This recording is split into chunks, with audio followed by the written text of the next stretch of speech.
Chapter class 8 অধ্যায় 5 বিজ্ঞানৰ কয়লা আৰু পেট্ৰলিয়াম। 1 নম্বৰ CNG আৰু LPG যি ইন্ধন হিচাপে ব্যৱহাৰ কৰা সুবিধাসমূহ কি কি?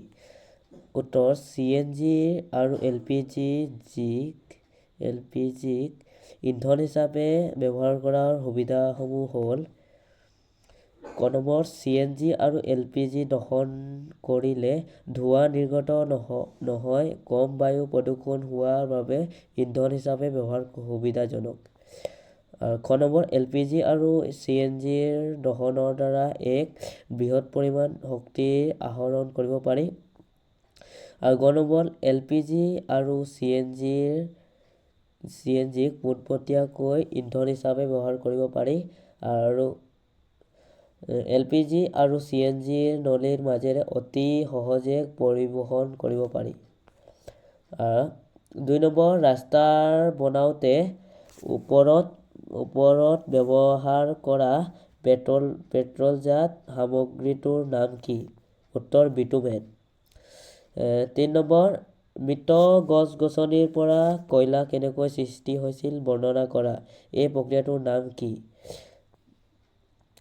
প্ৰায় 3000 নিযুত বছৰৰ আগতে পৃথিৱীৰ নিম্নভূমিৰ জলাহসমূহ অটব্য অৰণ্য আছিল। বিভিন্ন প্ৰাকৃতিক প্ৰক্ৰিয়াৰ ফলত এই অৰণ্যসমূহ মাটিৰ তলত পোত খাই গৈছিল।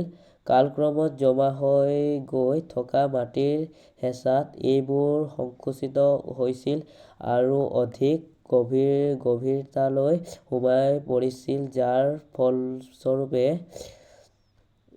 ফলস্বৰূপে এইবোৰ উষ্ণতাও বৃদ্ধি পাইছিল। উচ্চ তাপৰ চাপ আৰু উচ্চ উষ্ণতাৰ ফলত এই মৃত উদ্ভিদসমূহ ধীৰে ধীৰে কয়লালৈ ৰূপান্তৰিত হৈছিল। এই প্ৰক্ৰিয়াটোক অংগাৰীকৰণ বোলা হয়।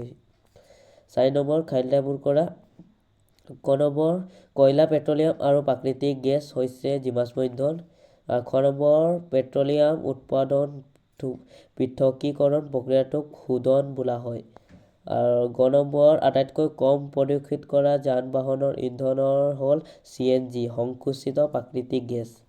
5 নম্বৰ তলত দিয়া উক্তিসমূহ শুদ্ধ, অশুদ্ধ, চিহ্নিত কৰা। ক নম্বৰ পৰীক্ষাগাৰত জীৱাশ্ম ইন্ধন প্ৰস্তুত কৰিব পাৰি। উত্তৰ অশুদ্ধ। খ নম্বৰ পেট্ৰলিয়াম CNG বেছি প্ৰদূষক ইন্ধন। উত্তৰ অশুদ্ধ। গ নম্বৰ কয়লা হৈছে কাৰ্বনৰ প্ৰায় বিশুদ্ধ ৰূপ। উত্তৰ শুদ্ধ। আলকাট্ৰাজ হৈছে বিভিন্ন উপাদানৰ এটা মিশ্ৰণ। উত্তৰ শুদ্ধ। আৰু কেৰাচিন জীৱাশ্ম ইন্ধন নহয়। উত্তৰ অশুদ্ধ। 6 নম্বৰ জীৱাশ্ম ইন্ধন কিয় নিষ্ক্ৰিয় প্ৰাকৃতিক সম্পদ ব্যাখ্যা কৰা। উত্তৰ জীৱাশ্ম ইন্ধনে মৃত গছ-গছনি আৰু জীৱ-জন্তুৰ দেহ বহু নিযুত বছৰ ধৰি উচ্চ চাপ আৰু উষ্ণতা প্ৰবল পৰিৱেশত থকাৰ ফলত সৃষ্টি হৈছে। কোনো পৰীক্ষাগাৰত থকা গৱেষণাগাৰত ইয়াক প্ৰস্তুত কৰা সম্ভৱপৰ নহয়, যিহেতু পুনৰাই ইয়াক প্ৰস্তুত কৰিব নোৱাৰি। সেয়েহে ইয়াৰ পৰিমাণো সীমিত। সেয়ে জীৱাশ্ম ইন্ধনসমূহ নিষ্ক্ৰিয় প্ৰাকৃতিক সম্পদ বুলি কোৱা হয়। 7 নম্বৰ ক'কৰ বৈশিষ্ট্য আৰু ব্যৱহাৰ বৰ্ণনা কৰা। উত্তৰ ক'ক হৈছে কয়লাৰ পৰা বিশেষ প্ৰক্ৰিয়াৰে আহৰণ কৰা এবিধ কঠিন সছিদ্ৰ আৰু কলা-বৰণীয়া পদাৰ্থ। ই কাৰ্বনৰ প্ৰায় বিশুদ্ধ ৰূপ। ব্যৱহাৰ তীখাৰ উৎপাদন আৰু বহু ধাতুৰ নিষ্কাশনৰ ক্ষেত্ৰত ক'ক ব্যৱহাৰ কৰা হয়। 8 নম্বৰ কি প্ৰক্ৰিয়াৰ দ্বাৰা পেট্ৰলিয়াম সৃষ্টি হৈছিল ব্যাখ্যা কৰা।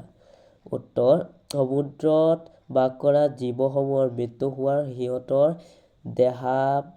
দেহাৱশেষবোৰ সমুদ্ৰৰ তলিত সঞ্চিত হৈছিল আৰু বালি আৰু বোকাৰ তৰপেৰে ঢাক খাই এইবোৰ পোত গৈছিল। কালক্ৰমত বহু নিযুত বছৰ ধৰি অক্সিজেনহীন পৰিৱেশ, প্ৰচুৰ তাপ আৰু অত্যাধিক চাপ প্ৰভাৱে মৃত জীৱাশ্মসমূহ পেট্ৰলিয়াম আৰু গেছলৈ ৰূপান্তৰিত কৰে। ৯ নম্বৰ তলৰ তালিকাখনৰ ভাৰতৰ 1919 চনৰ পৰা 1977 চনৰ ভিতৰত হোৱা মুঠ বিদ্যুৎ নাটনিৰ পৰিমাণ দেখুওৱা হৈছে। এই তথ্যখিনি লেখচিত্ৰৰ সহায়ত প্ৰকাশ কৰা। লেখচিত্ৰৰ বছৰসমূহত হোৱা নাটনিৰ শতাংশ Y অক্ষ আৰু বছৰ X অক্ষত লোৱা।